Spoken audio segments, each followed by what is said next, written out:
ایک شخص تھا عمر بن عبد ود، 90 سال کا بوڑھا، حضرت علی گھوڑے پہ بیٹھے نکلے اور جب اس کے سامنے گئے تو جا کے کہنے لگا میرا پتہ ہے۔ حضرت علی فرمانے لگے تو اپنا چھوڑ، میرا پتہ ہے تجھے؟ اتنا سخت پاگل ہوا غصے میں کہ اس نے اپنے گھوڑے کے پیر کاٹ ڈالے۔ ایک موقع پر نبی پاک صلی اللہ تعالیٰ علیہ وسلم نے ارادہ فرمایا کہ حضرت علی کو اپنا نائب بنا کے مدینہ منورہ میں چھوڑ کے جایا جائے۔ محبوب کریم علیہ السلام جب بھی تشریف لے جاتے تھے تو کسی ایک کو نائب بنا کر مدینہ منورہ میں چھوڑ جاتے۔ حضرت عبداللہ ابن مختوم رضی اللہ تعالیٰ عنہ کو بھی ایک دفعہ حضور چھوڑ کے گئے تو ایک جنگ کے موقع پر محبوب نے حضرت علی شیر خدا سے کہا کہ آپ کو میں اپنا نائب بنا کے یہاں چھوڑ کے جاتا ہوں۔ یہاں لوگ جان چھڑاتے ہیں، کام کا جب وقت آتا ہے، میدان میں نکلنے کا وقت آتا ہے تو جان چھڑاتے ہیں، اور وہ کہتے ہیں کہ باقی سارے کام لے لو، جب وقت مشکل آئے تو پھر ہمیں کام نہ بتاؤ۔ اب مشکل وقت ہے، جہاد میں جانا ہے۔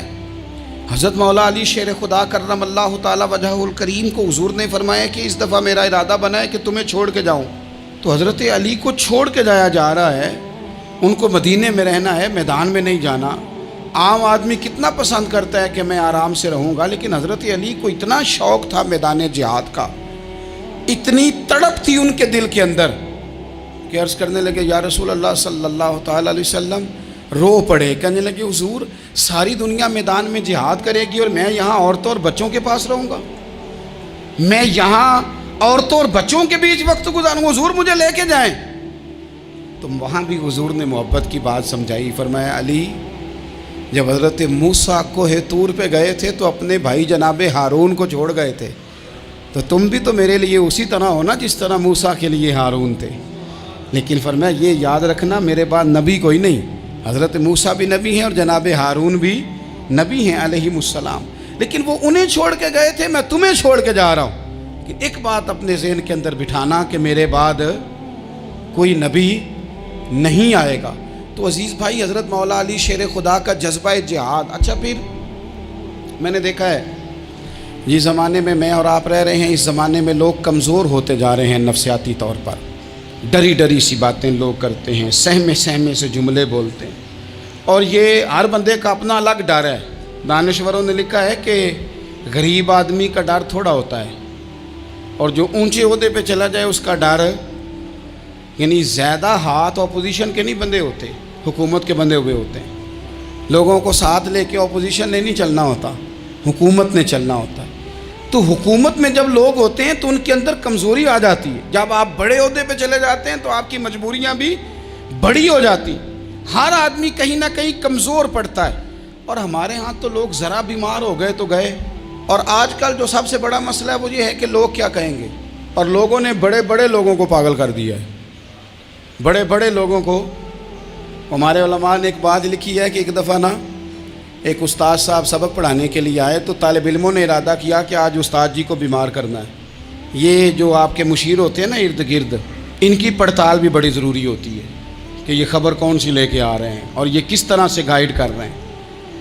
ہمیں تنقید کرنے والا بندہ اچھا تو نہیں لگتا، لیکن تنقید کرنے والے جو ہوتے ہیں وہ ہمیں نکھارتے ہیں، وہ ہماری کمزوریاں جو ہمارے اپنے نہیں نکال سکتے وہ نکال کے ہمیں بتاتے ہیں کہ تم یہاں کمزوری کر رہے، اس کا نفع ہوتا ہے۔ طالب علموں نے ارادہ کیا ایک دفعہ، یہ ہم جو اتنی زیادہ توجہ کرتے ہیں نا لوگوں کی باتوں پہ، لوگ کیا کہیں گے، میں کئی دفعہ دوستوں سے عرض کرتا ہوں زیادہ وضاحتیں نہ دیا کریں، زیادہ وضاحتیں دینے سے بھی بندہ کمزور ہو جاتا ہے۔ ہر وقت کا انداز وضاحتوں کا اور ہر وقت دفاعی محاذ پہ نہیں کھڑے رہنا چاہیے۔